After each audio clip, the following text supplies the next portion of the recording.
कि तुम्हें एक अच्छे आदमी बनना चाहिए और सबकी मदद भी करना चाहिए, इसलिए टीचर की बात सुनो।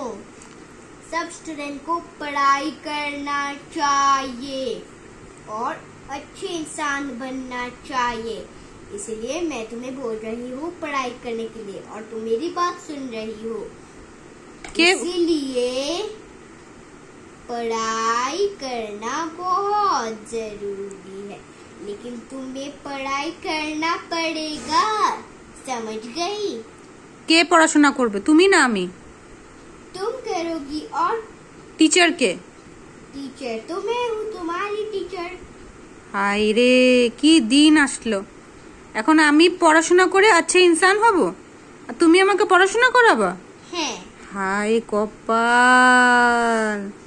আর তুমি তুমি পড়াশোনা করবে না? আমি তো পড়াশোনা করব না। কেন? তুমি টিচার? হ্যাঁ। কি আর বলি।